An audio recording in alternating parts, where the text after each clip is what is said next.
que soit ta prison, quelle que soit ta douleur, quelle que soit ta situation, Dieu fera. L'Alliance des évangélistes et ses invités vous propose désormais un nouveau rendez-vous avec la parole de Dieu sur KMT Télévision. Oui, bonjour à tous. Bonjour, que le Seigneur vous bénisse. Bonjour d'être là et puis de prendre cette émission en cours aujourd'hui. Pour ceux qui nous regardent ici en Martinique, également Guadeloupe, Guyane, également en France, ceux qui vont prendre cette émission également via YouTube. Je vous salue dans le précieux nom de Jésus.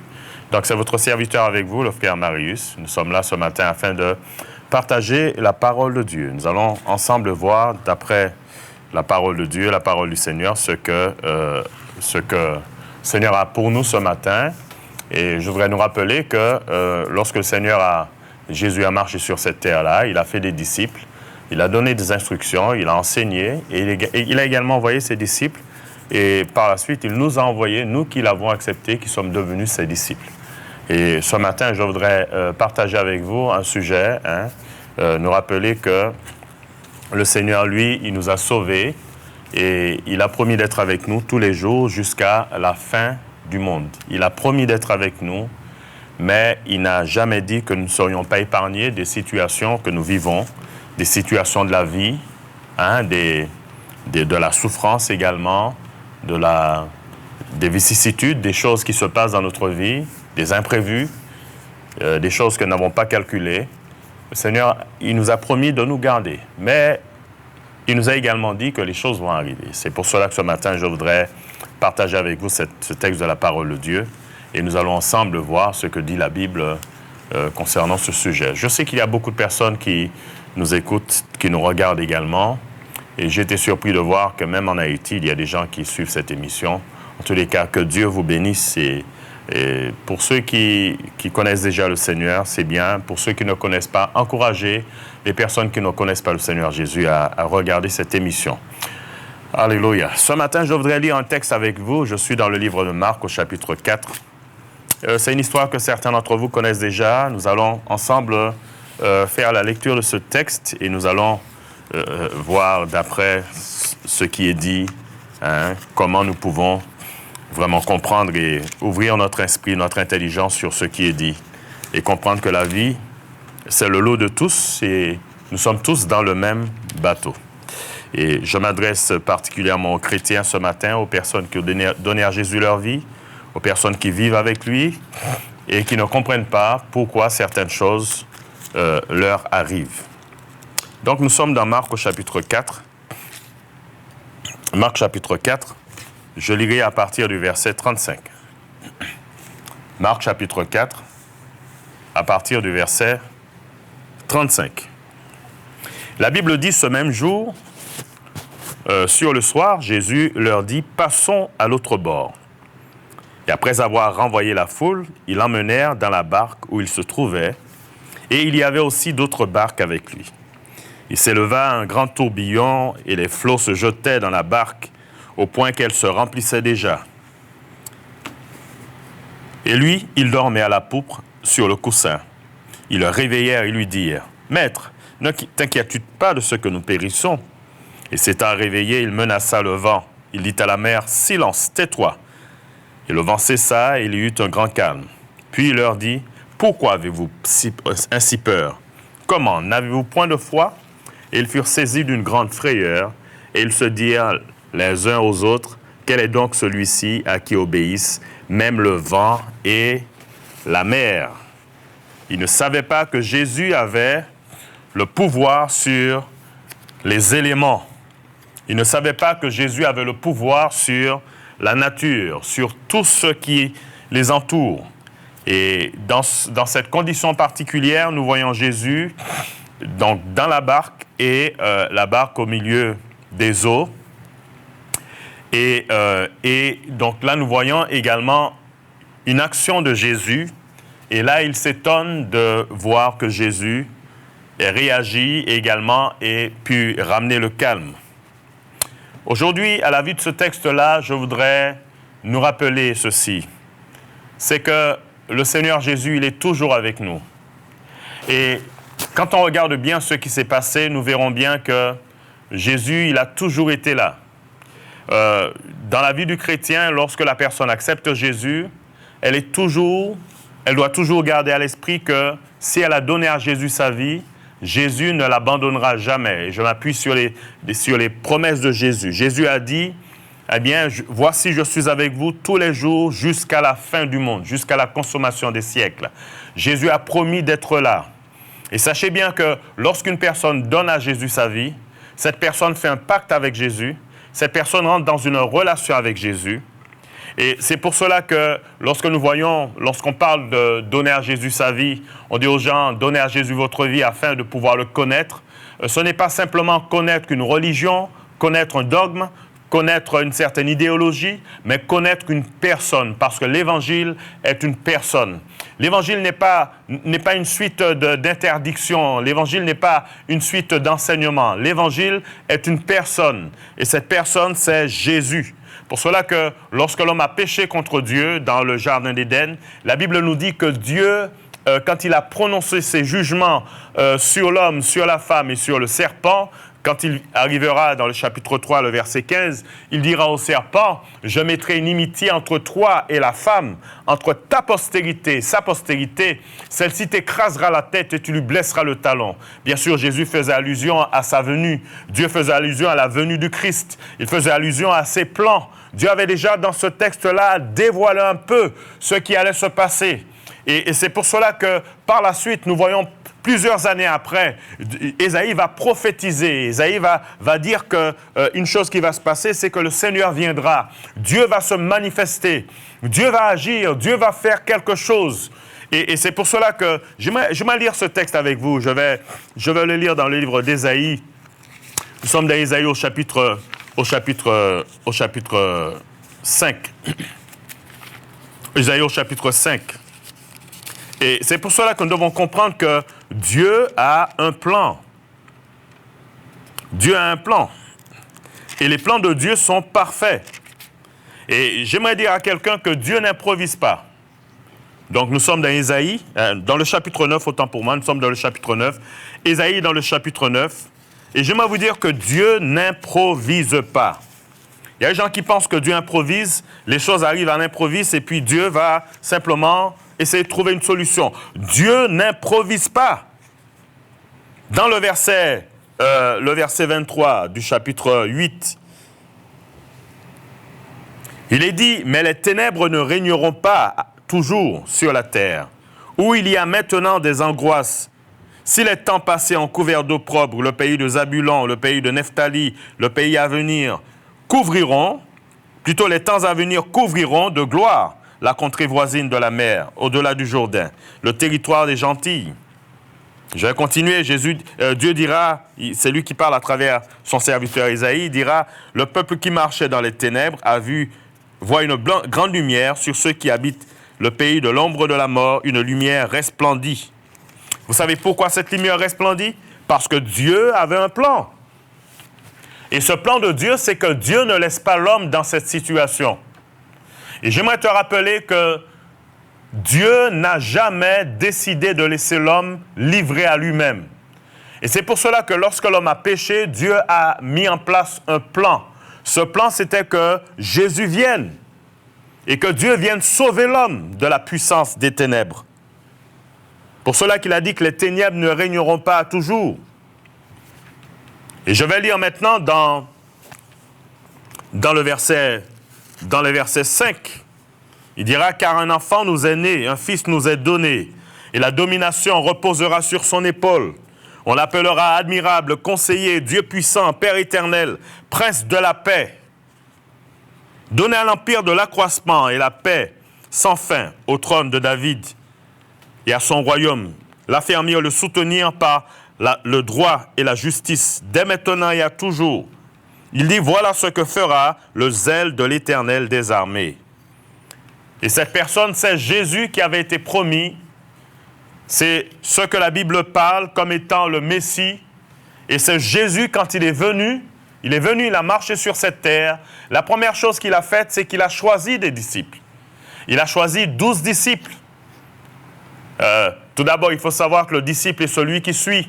Hein? C'est celui qui suit, celui qui va recevoir l'enseignement du maître, celui qui va être là et qui va se laisser instruire et qui va également voir le maître à l'œuvre. Il le verra, il verra.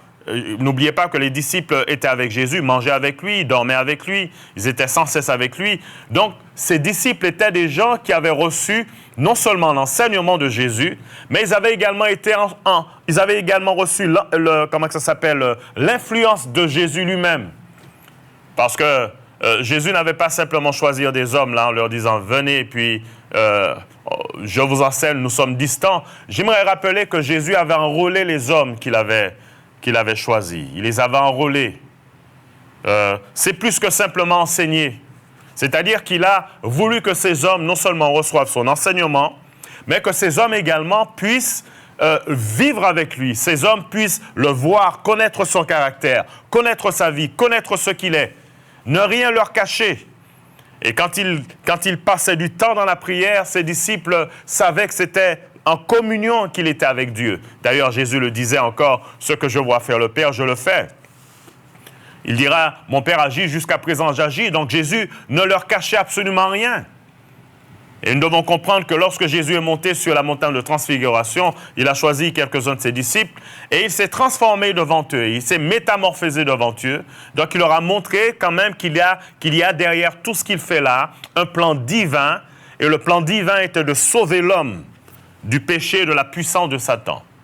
Et lorsque Jésus a choisi ces hommes-là, Jésus les a sécurisés, Jésus les a enseignés, Jésus leur a donné sa parole, Jésus leur a donné ses sentiments, Jésus leur a donné sa façon de vivre.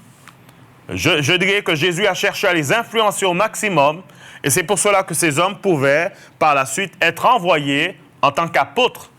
L'apôtre, c'est celui qui va maintenant aller publier, dire, faire comme le maître, enseigner comme le maître, faire des disciples comme le maître. C'est ça le travail de l'apôtre.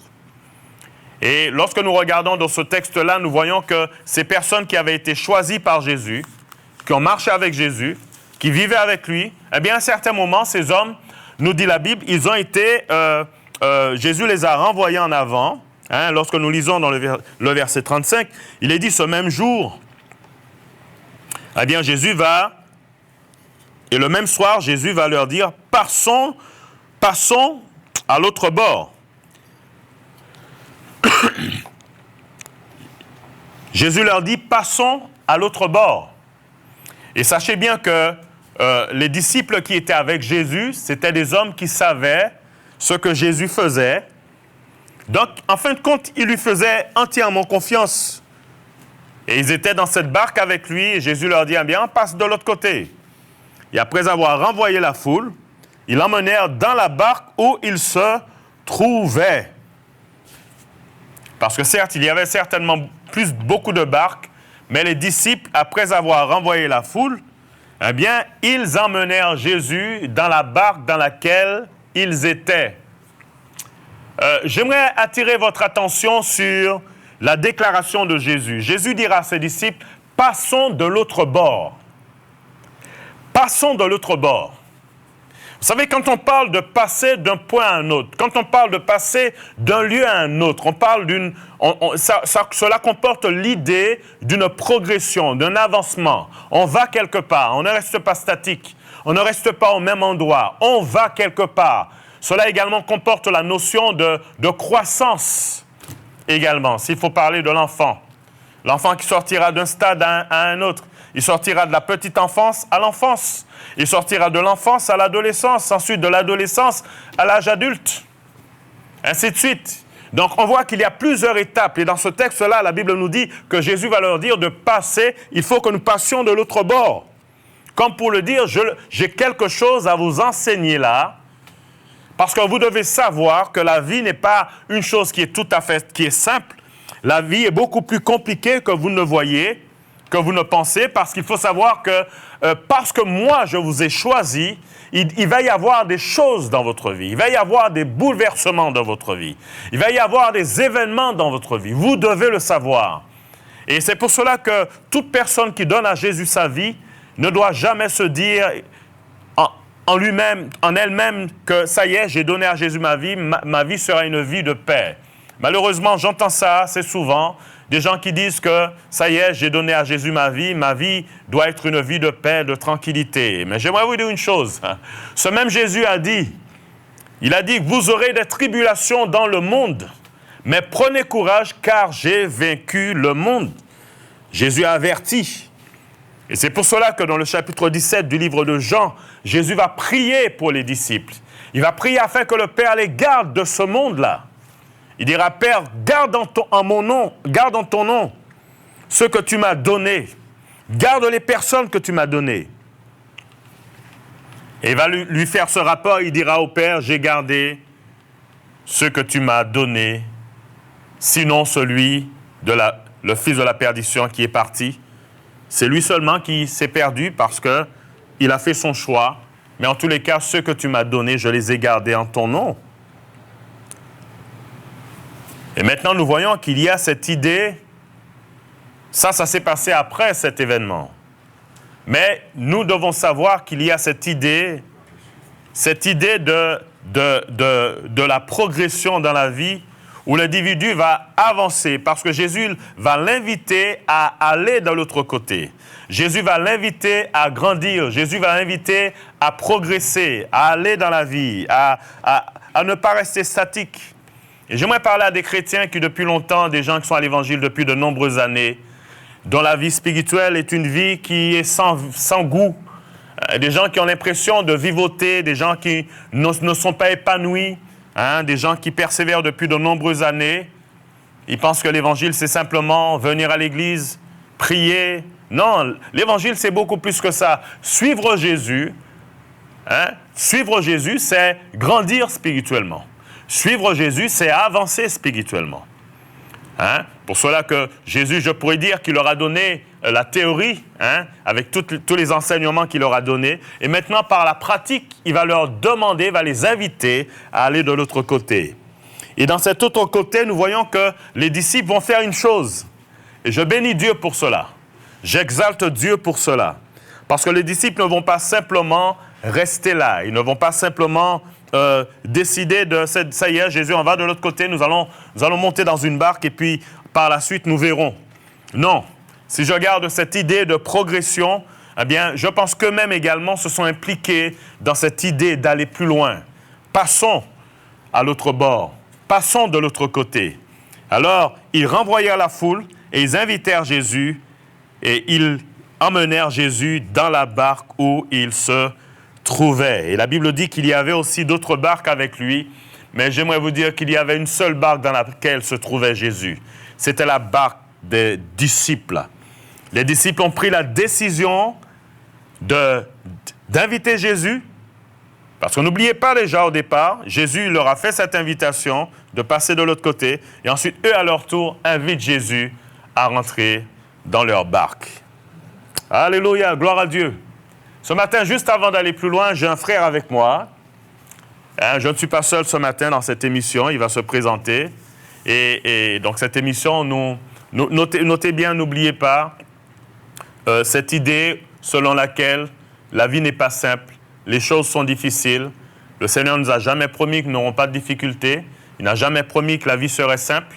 Et c'est pour cela qu'à la lumière de ce texte que je vous ai lu tout à l'heure, donc dans Marc chapitre 4, versets 35 à 41, nous voyons cette histoire dans laquelle Jésus va faire vivre à ses disciples certaines choses quand il va leur dire d'aller de l'autre bord. Mais juste avant d'aller plus loin, je vais laisser mon frère se présenter. Donc c'est un frère que vous avez peut-être déjà vu, mais c'est la première fois qu'il est avec moi dans le cadre de cette émission. Il va se présenter. Je suis le frère Rudy. Je viens de l'église, comme le frère de l'église de Pasteur Boudet. Et c'est un grand plaisir pour moi d'être avec vous ce matin.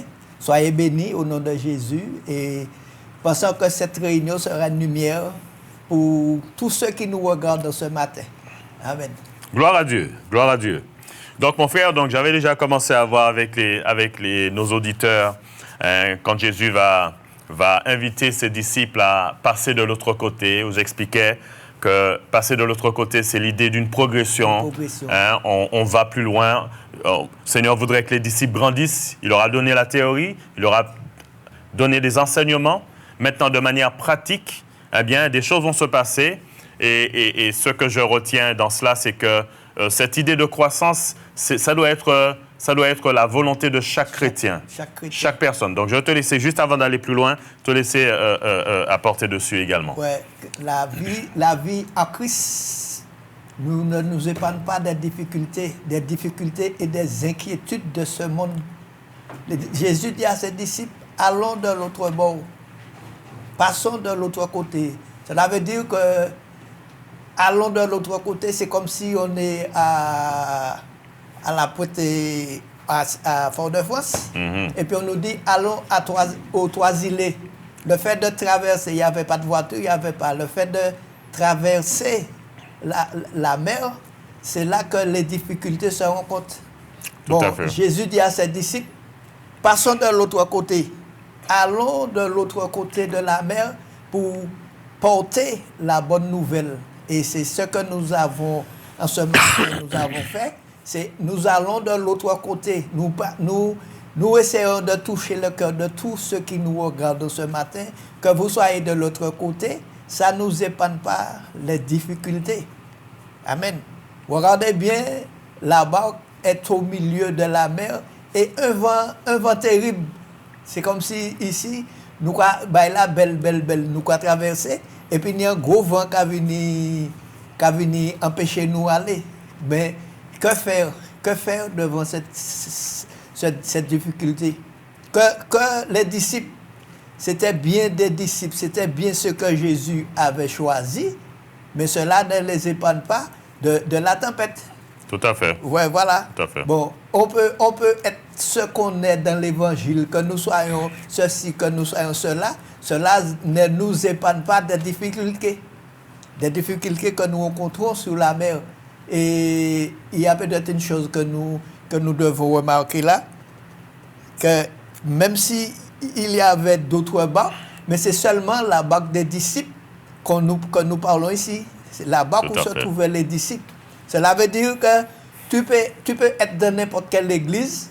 C'est là Jésus décide de toucher, c'est là qu'il a touché. Tout à fait. Amen. Tout à fait. Et c'est important. C'est important. Ouais. Tu peux être, quel que soit là où tu es, Jésus décide de te toucher, il te touche là.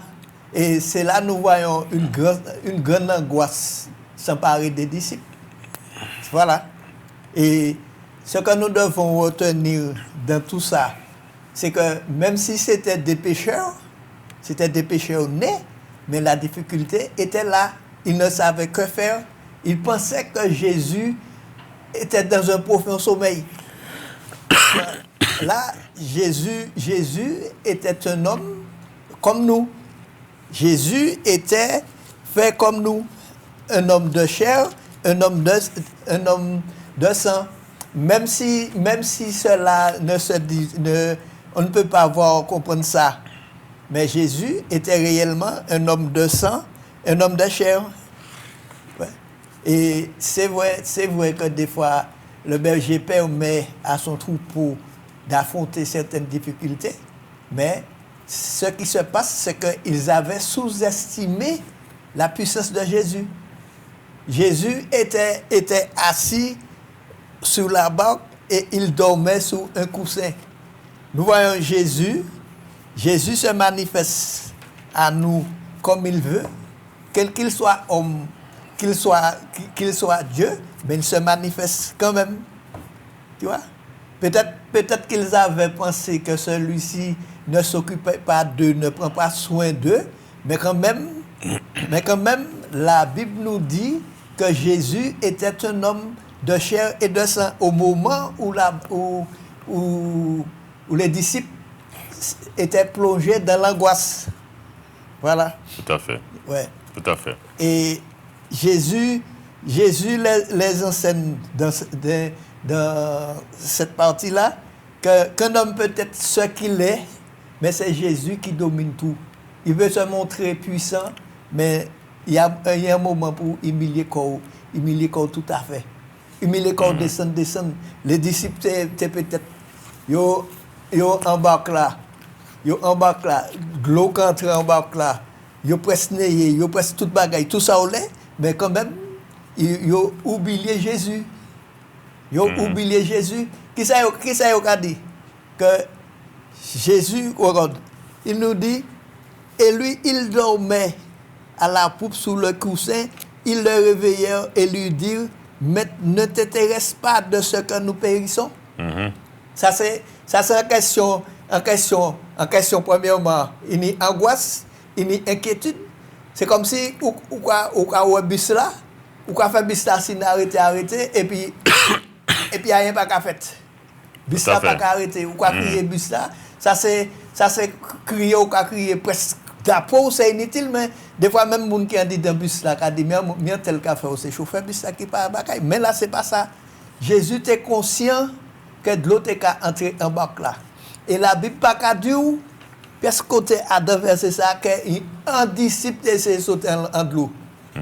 Ouais, la paix des fois qu'a fait au point de décision ou pas d'accord et puis ça, mais leur paix ou qu'a prendre n'importe quelle décision. Dernier bagaille pour nous faire leur paix pour prendre décision. Tout à fait. Ouais.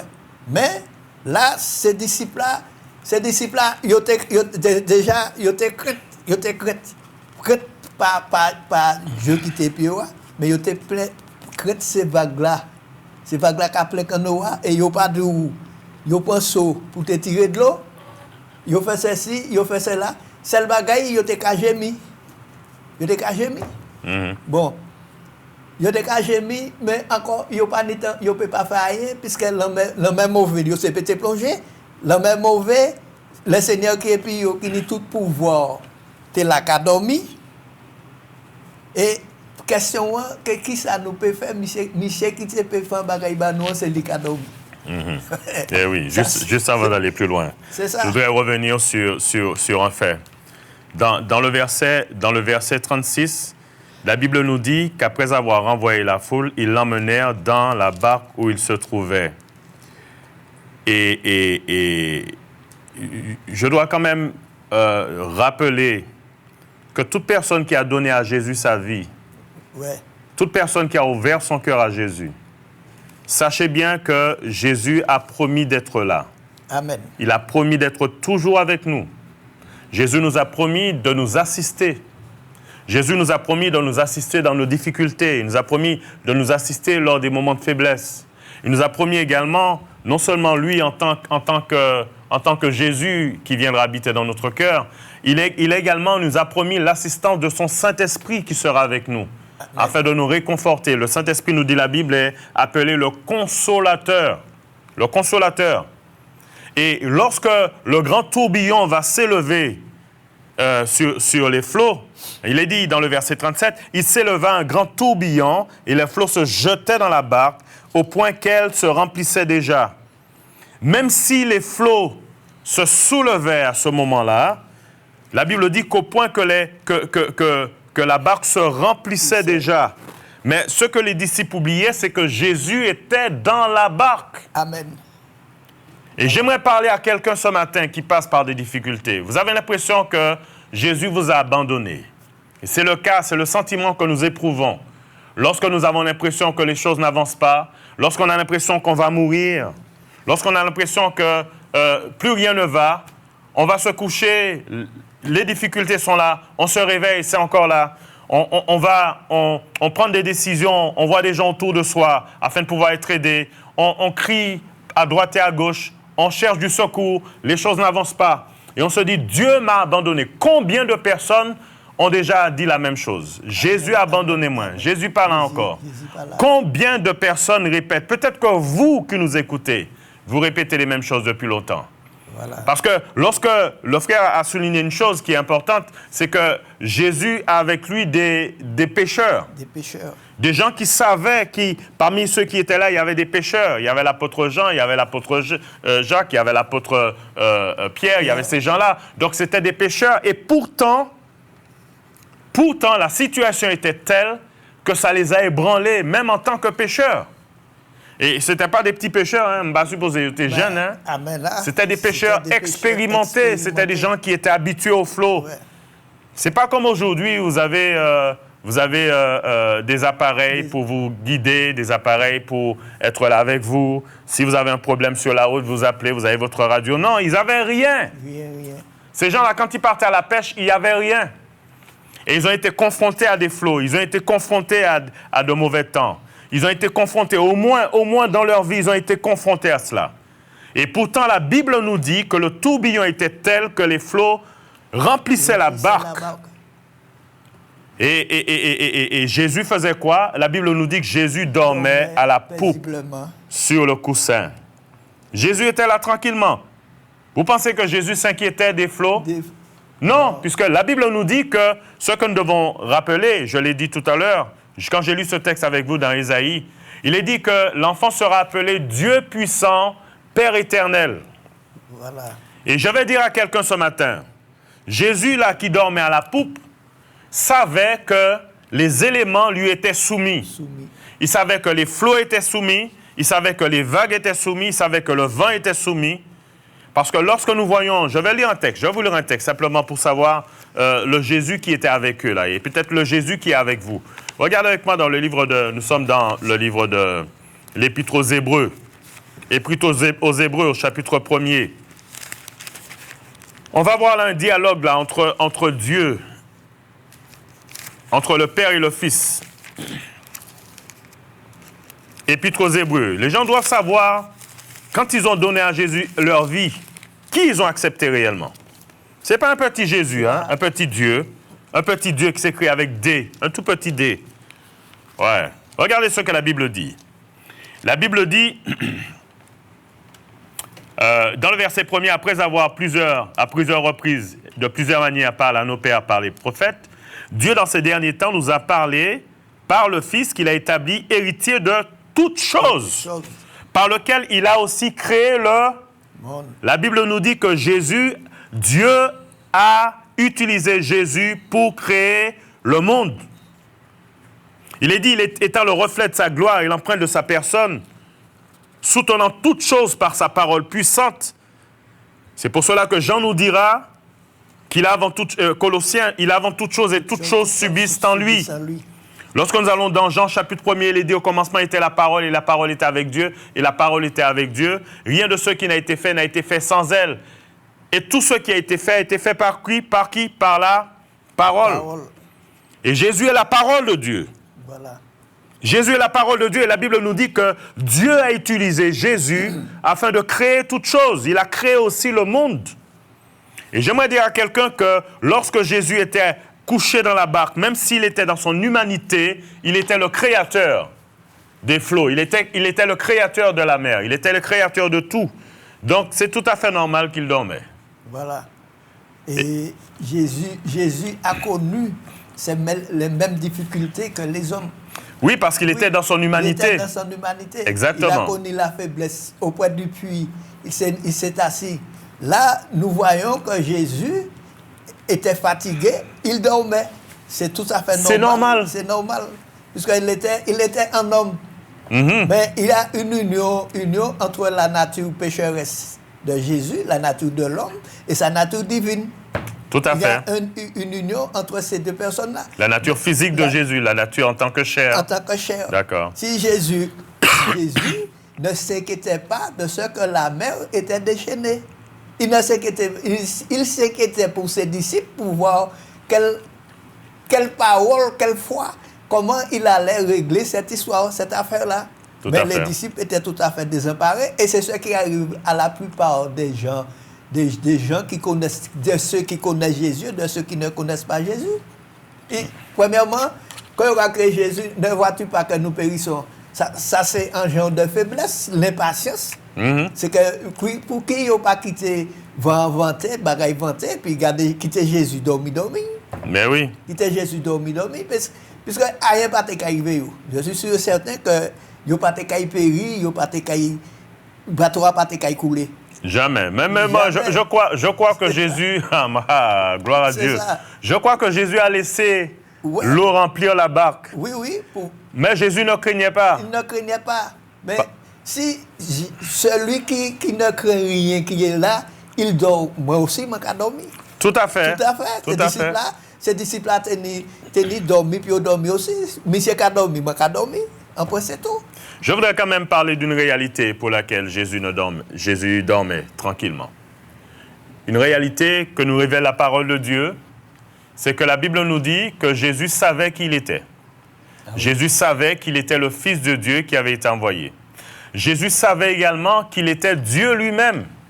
Lorsque nous arrivons dans le livre de Philippiens chapitre 2, à partir du verset 5, l'apôtre nous dit « Ayez en vous les sentiments qui étaient en Jésus-Christ, lequel existant en forme de Dieu. » Voilà. Je pourrais dire, avant d'être dans son humanité, Jésus a toujours été Dieu.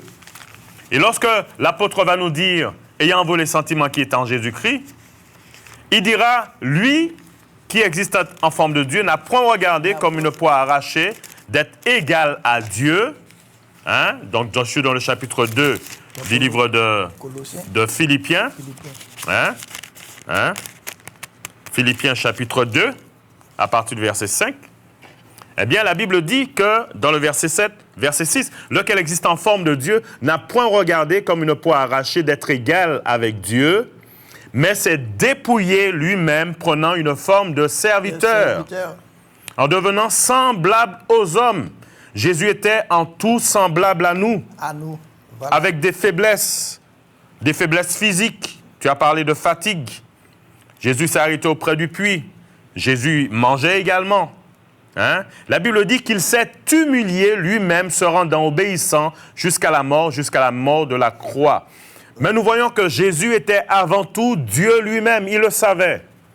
Voilà. Il le savait. Et le texte que j'avais pris avec vous dans le livre de l'Épître aux Hébreux, regardez ce que la Bible dit. Et la Bible dit que Jésus, Dieu l'a utilisé pour créer le monde. Ça, c'est quelque chose que nous avons lu tout à l'heure dans le verset 3, le verset 2. Hein? Par lequel il a établi héritier de toutes choses et par lequel il a aussi créé le monde. Maintenant, regardez un peu la discussion qu'il y a entre Dieu et Jésus. Car auquel des anges Dieu a-t-il jamais dit « Tu es mon fils » Il parle au fils, il parle à Jésus là. « Je t'ai engendré aujourd'hui et encore je serai pour lui un père, il sera pour moi un fils. » Notez bien que c'est Jésus qui s'est dépouillé de sa nature de Dieu, hein, qui va prendre une nature humaine. Et il dit, lorsqu'il introduit de nouveau dans le monde, le premier-né, il dit que tous les anges de Dieu l'adorent. De plus, il dit des anges, celui qui fait de ses anges des vents et ses serviteurs des flammes de feu. Il dit au Fils, ô Dieu, ton trône, ô Dieu, est éternel. Il dit au Fils, hein, ton trône, ô Dieu, est éternel. Donc Dieu parle à Jésus comme étant quelqu'un au même niveau que lui. Dieu comme lui-même. Il dira, ton trône, ô Dieu, est éternel, et le sceptre de ton règne est un sceptre d'équité. Tu as aimé la justice, tu as aimé l'iniquité. C'est pourquoi, ô Dieu, ton Dieu t'a oint d'une lune de joie au-dessus de tous tes égaux. Et regardez ce que la Bible dit encore dans le verset 10. Et encore, toi, Seigneur, tu as au commencement. Je rappelle que Dieu parle à Jésus. Toi, Seigneur, tu as au commencement fondé la terre et les cieux sont l'ouvrage de tes mains. Ils périront, mais tu subsistes. Ils vieilliront tous comme un vêtement. Tu les rouleras comme un manteau. Ils seront changés, mais toi, tu restes le même et tes années ne finiront point. Ça voudrait dire que la Bible nous dit que Jésus savait qui il était. Donc, mon frère, l'emmètre est venu. Jésus savait. Les disciples n'avaient qu'à croire. Les disciples n'avaient pas toute cette connaissance. Mais Jésus savait qui il était. Il savait qu'il avait pouvoir. Il savait qu'il avait déjà donné des limites aux eaux. Il avait déjà donné des limites au vent. Donc, il n'avait pas à s'inquiéter. Mais les disciples s'inquiétaient. Et pourtant, ce sont eux qui l'ont invité dans leur barque. Voilà. Mais quand les vagues, commençaient à remplir la barque, il y avait une certaine impatience de ce que disaient les disciples. Ne te soucie pas que nous périssons. Ça, c'est impatience. Je vais dire différemment. Regarde de l'autre manière. Comme si les disciples disaient à Jésus, Seigneur, tu dors là. Hein? Voilà. Tu dors là et puis on périt là. Ça ne te dit rien qu'on périsse là. Voilà. Alors que Jésus est là. Jésus là. Jésus là. Bon, il était oublié qu'il y a fait, et puis ça qui mettre de la nature. Amen. Amen. Il a oublié ça. Mais il tenait incrédulité aussi. Incrédulité. Il a même oublié qu'il tenait à faire. Puis Jésus qui a dormi. Jésus sait qui m'a dit pour périr. Nous périssons. Et alors que nous vivons toujours, c'est comme si moi à midi. Bon, moi pas mettre Jésus dans les affaires, moi à midi. Eh oui, eh oui. Ah ouais, non mais c'est important de souligner ça, parce que les disciples là, ils réveillèrent Jésus, ils firent le reproche à Jésus, et pourtant Jésus était là tranquillement, il ne s'inquiétait pas. Mais j'aime quand même ce texte-là, je l'aime pourquoi? Parce que lorsque Jésus a dit de passer de l'autre côté, il a voulu leur enseigner quelque chose là. Voilà. Sur le trajet, avant d'arriver de l'autre côté, il a voulu leur enseigner. Maintenant, ils vont découvrir un Jésus qu'ils n'avaient jamais connu. Jamais connu. Ils vont découvrir un aspect de Jésus qu'ils n'avaient jamais connu. Ils vont découvrir un Jésus qui domine sur la nature, parce que lorsqu'ils réveillèrent Jésus, la Bible nous dit dans le verset 39, s'étant réveillé, il menaça le vent, et il dit à la mer, tais-toi. Ah, il menaça le vent. Pourquoi? Parce que c'est lui qui a créé le vent. Pourquoi a-t-il menacé la mer? Il dit, tais-toi. Parce que c'est lui qui a créé la mer. On l'a lu tout à l'heure, qu'il a créé le monde. Et le vent cessa, et il eut un grand calme. Et puis, dans le verset 40, il leur dit, pourquoi avez-vous ainsi peur? Comment n'avez-vous point de foi? Je suis avec vous. Vous m'avez invité, je dormais. Vous êtes pour faire comme moi? Dormir aussi? Dormir. Eh oui. Dormir. Eh oui. Mais il est vrai aussi, question on peut nous poser que nous, hein, c'est pour qui ces disciples là paix. Pour qui ils ont été effrayés. Jésus embarque là. Jésus qui parle là, qui prend soin de nous. Tout à fait. Surtout si nous qui fait nous connaître Jésus, nous savons bien qu'il prend soin de nous. Nous pas kawaii, mais il prend soin de nous. Mais il a tenu Jésus et puis il embarque là et Jésus qui a dormi. Yo même yo l'homme a plein barque là, le bateau a presque coulé. Qui ça yo a fait? Qui ça? C'est que yo oublié Jésus, même s'il a dormi, qui pas dormi, il n'a pouvoir pas jamais quitter. Tout à fait. Pouvoir pas jamais quitter, il a pour calmer les choses, il était pour calmer, il est calmé, mais il peut faire l'autre moyen pour sauver ses disciples là. L'essentiel c'est que ses disciples là sauvés. Mais oui. Ouais. Ouais. Et c'est que les nous en danger, nous avons oublié toute bagaille. Nous avons fait pour nous sauver nous, mais les nous, côté yo te calé. Plonger dans la mer, c'est difficulté qu'on mettre bas yo. Yo mettre plus difficulté. La mer en bac là, il a coulé bac là, autres qui plonger dans la mer. C'est vraiment l'erreur yo qu'a fait là. Vous comprenez? Bon, tout ça nous avons dans bagaille là, c'est tableau à Jésus qui a dressé ya. Tableau. Premièrement, il a bâti à Bokanoa. La mer était belle la mer, belle bagaille. Il a dit bon, ça c'est en travers c'est facile. En travers c'est pour nous admirer toute bagaille. Et subitement la mer a mauvais. La mer levé mauvais, il a péri, il paix. Et Jésus qui est en situation la mer il a dormi. Ça c'est une belle épreuve. Ça c'est une belle épreuve Jésus qui a montré nous là. Hein? Tout à fait. Ça c'est pour rappeler à nos bien-aimés. Bien-aimés, j'aimerais vous dire, si vous avez vraiment donné à Jésus votre vie, si vous avez vraiment, vous êtes remis entre les mains de Jésus. La Bible nous dit, car vous êtes morts et votre vie est cachée avec Christ en Dieu. La Bible nous dit que nous sommes en Jésus. C'est le terme que nous employons. Nous sommes en Jésus. Ça veut dire que nous sommes cachés en Christ. Ouais. Vous avez l'impression que les difficultés vont vous tuer. La Bible nous dit que pas un cheveu sortira de votre tête sans sa volonté. Dieu prévoit toujours un moyen de sortir des difficultés.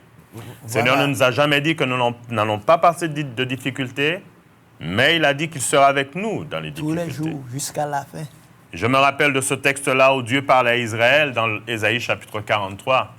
Il lui a dit qui sera avec Israël. Regardez avec moi, j'aimerais lire ce texte avec vous. Nous sommes dans Ésaïe chapitre 43. Vous allez voir un peu les paroles de Dieu. Hein? Et ce que le Seigneur dit à Ésaïe là, ce sont les mêmes choses que Jésus nous a également dites. Nous devons nous rappeler de cela. Je suis dans le chapitre 43 du livre d'Ésaïe. Opa, c'est pas, je l'ai collé. On va y arriver. OK. Donc c'est Dieu qui parle là. Dieu dit celui qui t'a formé. Ainsi parle maintenant l'Éternel qui t'a créé au Jacob, celui qui t'a formé au Israël. Ne crains rien, car je te rachète, je t'appelle par ton nom, tu es à moi.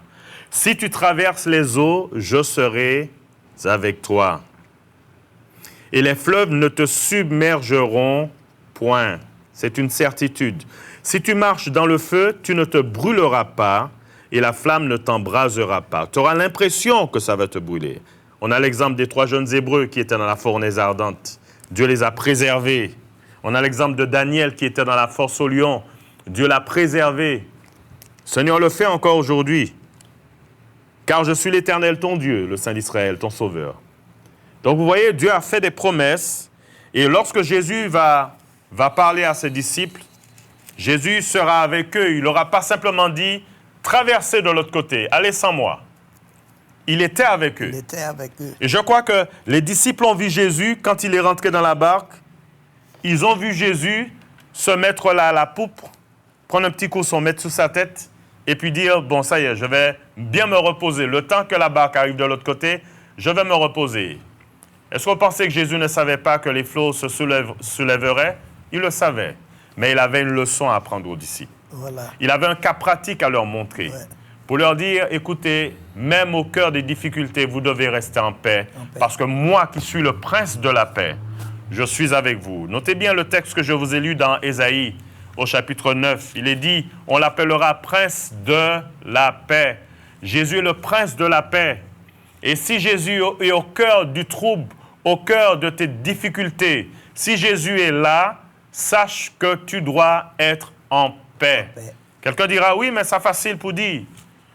Oui, en tant qu'être humain, ne t'appuie pas sur moi. Appuie-toi sur les paroles de Jésus. Qu'est-ce que Jésus a dit? On va prendre quelques textes, des choses qui nous sèment le trouble dans la vie, des choses que nous vivons. Regardons, nous sommes dans le livre de Matthieu au chapitre 6. Matthieu chapitre 6. Voilà ce qui se passe dans notre vie. Voilà, quelquefois, lorsque nous passons à travers les difficultés, puis nous voyons, il y a des choses qui se passent. Jésus va dire, regardez avec moi maintenant, nous sommes dans le chapitre 6. Regardez maintenant dans le verset 25. Avant ça, Jésus dira dans le verset 24, « Nul ne peut servir 2 maîtres, car il haïra l'un et aimera l'autre, ou il s'attachera à l'un et méprisera l'autre. » Et Jésus va leur dire, « Vous ne pouvez servir Dieu et Mammon. » Mammon, c'est le dieu de l'argent. Ouais. C'est-à-dire que vous avez des choses, vous avez des besoins. Vous ne devez pas voir l'argent comme étant ce qui va résoudre vos difficultés. Ouais. Vous savez, le monde dans lequel nous vivons nous dit, si tu as des problèmes financiers, tu as besoin d'argent pour les régler. Je ne dis pas qu'on n'ait pas besoin d'argent. On a besoin d'argent afin de pouvoir vivre dans ce monde-là. Mais tu ne dois pas te focaliser sur l'argent, uniquement sur l'argent. Pourquoi ne pas faire confiance à celui qui a tout créé? Pourquoi ne pas faire confiance à celui à qui possède toutes choses? La Bible nous dit dans le psaume 24, « À l'Éternel la terre et le monde et ceux qui le renferment. » Hein? Ouais, mais... Le monde et ceux qui l'habitent. Parce que Dieu possède toutes les richesses de la terre. Pourquoi ne pas aller vers Dieu qui possède toutes choses au lieu de s'adresser à l'argent? On ne doit pas s'adresser à l'argent. Et Jésus va expliquer aux disciples pour leur dire, écoutez, vous ne devez pas vous focaliser sur l'argent. Sans cela, l'argent va prendre votre cœur. D'ailleurs, avant cela, il dira, là où est ton trésor, là aussi sera ton cœur. Dans le verset 21, ne vous amassez pas de trésor, amassez-vous un trésor dans le ciel, où la teigne ou la rouille ne détruisent point, où les voleurs ne percent ni ne dérobent. Oui, tout ça. Amassez-vous des trésors là-haut. Et Jésus va vouloir bien leur expliquer que l'argent n'est pas ce qui va résoudre vos problèmes. La personne qui va résoudre vos problèmes, c'est moi. Et c'est pour cela qu'il va commencer en disant, dans le verset 25, c'est pourquoi, je vous le dis, ne vous inquiétez pas de votre vie, de ce que vous mangerez, ni de votre cœur de quoi vous serez vêtus. La vie n'est-elle pas plus que la nourriture, le corps plus que le vêtement? Regardez les oiseaux du ciel, ils ne sèment ni ne moissonnent, ils n'amassent rien dans les greniers, votre Père céleste les nourrit. Il dira, ne valez-vous pas beaucoup plus que? Voilà. Qui de vous, qui par ses inquiétudes peut ajouter une coudée à la durée de sa vie? Et pourquoi vous inquiétez au sujet du manche des vêtements? Considérez comment croissent les lys des champs, ils ne sèment, ils ne travaillent ni ne filent. Cependant, je vous dis que Salomon, même dans toute sa gloire, n'a pas été vêtu comme l'un d'eux. Tu as besoin de vêtements? Fais confiance à Dieu. Si Dieu revêt ainsi l'herbe des champs, qui existe aujourd'hui et qui demain sera jetée au four, ne vous vêtirait-il pas à plus forte raison, gens de peu de foi? Ne vous inquiétez donc point de ce que, et ne dites point, que mangerons-nous? Que boirons-nous? De quoi serons-nous vêtus? Car toutes ces choses, ce sont ceux qui ne connaissent pas Dieu qui le cherchent. En un mot, les païens. Ceux qui n'ont pas de relation avec Dieu. Ceux qui n'ont pas Dieu pour Père. Mais il dira, en revanche, votre Père céleste sait que vous en avez besoin. Et qu'est-ce qu'il dit dans le verset 33? Cherchez premièrement le royaume et la justice de Dieu, et toutes ces choses vous seront données par-dessus tout. Verset 34. Ne vous inquiétez donc pas du lendemain, car le lendemain aura soin de lui-même. À chaque jour suffit sa peine. Pourquoi lorsque la barque prend de l'eau, pourquoi on s'inquiète? Pourquoi on crie? Alors que Jésus nous a dit, ne vous inquiétez, je suis le prince de paix. Vous avez l'impression que je dors, même en pas qu'à dormir? Non. Je ne dors pas, je suis là. C'est parce que je contrôle toutes choses. Je contrôle. Oui, mais tant qu'il n'y a pas d'épreuve, là-bas, la belle. Tout à fait. Tout il n'y a pas d'épreuve, dans le texte là, on finit là. L'argent, c'est une épreuve. Là où ni l'habitude, ni ou toujours, poche toujours plein, en les poches ou qu'à dévider, c'est là où qu'à ça. Tout à fait. À un moment où capé. Ou capé. Ni de la maladie qui a entraîné la mort, ou capé. Tout à fait. Et nous peut dire, c'est ça qui connaît faiblesse, qui connaît nos dieux faiblesse. Ouais. Puisque ça, premièrement, il n'y a pas de perfection dans la pièce modèle de vie. Nous ramener là. Nous combattre pour nous arriver jusqu'au point de vie désiré. Nous là, nous bien tranquilles. Regardez, nous assez tranquilles, nous vidéos, nous avons un problème. Ouais, mais ça qui m'a dit nous avons un problème là. C'est pas pour nous chercher un bâton régler, c'est pour nous régler ça bien. Quand Jésus règle les affaires, ses disciples là. Ouais. Bon, des fois, l'amour qui a venu, tout le monde est désolé. Ou oublier Jésus, oublier Jésus connaître l'amour. Ni un jour pour moi, ni un jour pour nous, ni un jour pour moi. Même si c'est famille ou toute bagaille là qu'a fait Adam, tant, puis vini. Et personne ne va connaître ni l'ondier, ni l'argent, ni l'hôtel, ni bagaille. Et tout le monde là, tout temps nous bien portant. Nous avons crié béni soit l'Éternel, mais là nous avons faibli. C'est nous continuer à crier béni soit l'Éternel. Ce n'est pas pour la belle journée, nous avons crié béni soit l'Éternel. Dans un petit moment, il vient mauvais, puis nous avons crié, nous pas dire rien, nous fermons bouche nous. Tout à fait. Et tout bagaille là, quand on est belle, pour moi, est toujours belle. Pas ni moyen, c'est vrai que c'est ça qui a venu, mais pas ni moyen pour nous passer en journée dans la joie. Toujours ni en contrariété, mais béni soit l'Éternel. Eh oui. Ouais. Mais oui. c'est que ces disciples-là, ils ont levé Jésus. Et c'est ça, il y a un proverbe qui dit, regarde pas la chatte qui a balle. Bon, ces disciples-là, ils ont tourmenté, ils ont bagaille, ils ont marché, mais plutôt l'homme est mauvais, car Jésus nous double toute bagaille. C'est lui qui est créateur. C'est lui qui crée. Tout à fait. Ça c'est une leçon, une belle leçon pour nous qui chrétiens, pour savoir des fois les difficultés à venir, qui manière pour nous réagir, qui manière pour nous réagir, qui manière pour nous faire. Il ne faut pas nous conduire ces disciples-là pour nous crier et mettre mais tu dors, comment on peut dormir là, on peut nous périr, on peut dormir. Mais bon, c'est vrai que Jésus fait semblant de lever. Il fait semblant de lever, puis il a levé tout bas la bagaille. Il même regretté que Jésus. Oui. C'est ça. En tous les cas, belle leçon. Je vais simplement rappeler ce que Jésus a dit dans le verset 40 et puis nous rendre compte que les disciples ont appris Jésus d'une autre façon. Ils ont découvert un Jésus qu'ils n'avaient jamais découvert auparavant, qu'ils n'avaient jamais connu, grâce au fait que Jésus ait voulu les faire grandir, les pousser à grandir en les faisant passer de l'autre bord. Et sur le chemin, eh bien, des choses se sont produites. Et lorsque nous voyons dans le verset 40, Jésus leur dira « Pourquoi avez-vous ainsi peur? Comment n'avez-vous point de foi ?» Et le verset 41, « Et ils furent saisis d'une grande frayeur, et ils se dirent les uns aux autres, « Quel est donc celui-ci » Notez bien, comme il parle de Jésus, avec autant de distance.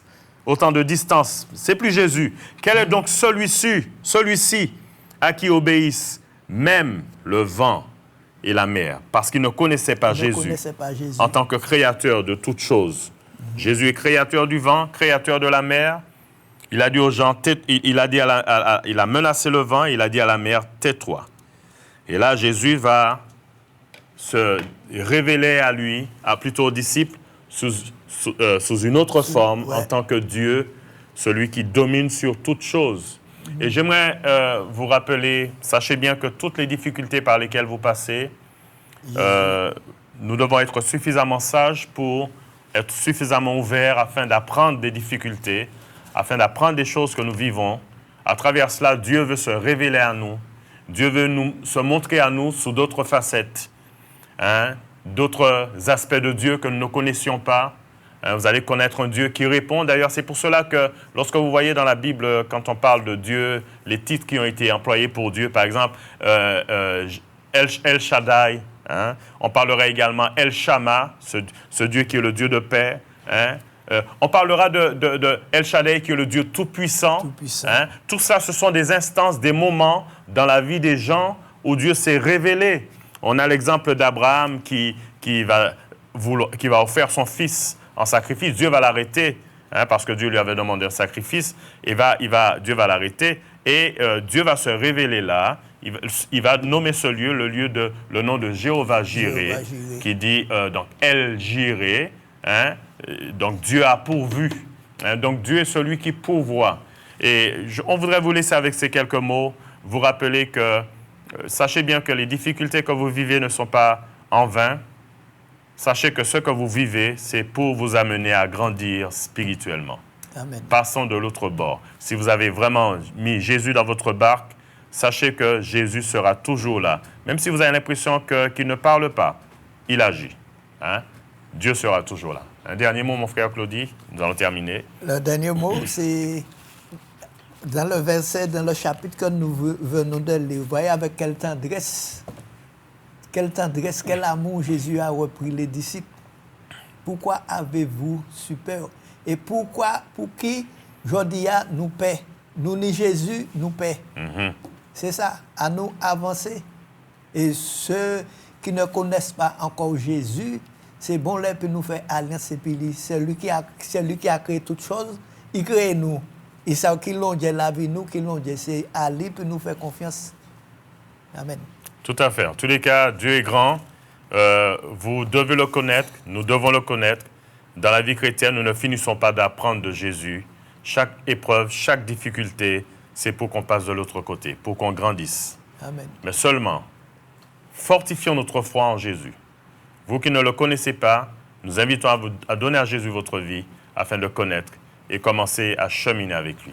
Donc, je voudrais simplement vous laisser ces quelques mots en vous disant, quel que soit, Dieu fera. Que le Seigneur vous bénisse et à la prochaine. Amen. Dieu fera. Quelle que soit ta prison, quelle que soit ta douleur, quelle que soit ta situation, Dieu fera. L'Alliance des évangélistes et ses invités vous propose désormais un nouveau rendez-vous avec la parole de Dieu sur KMT télévision.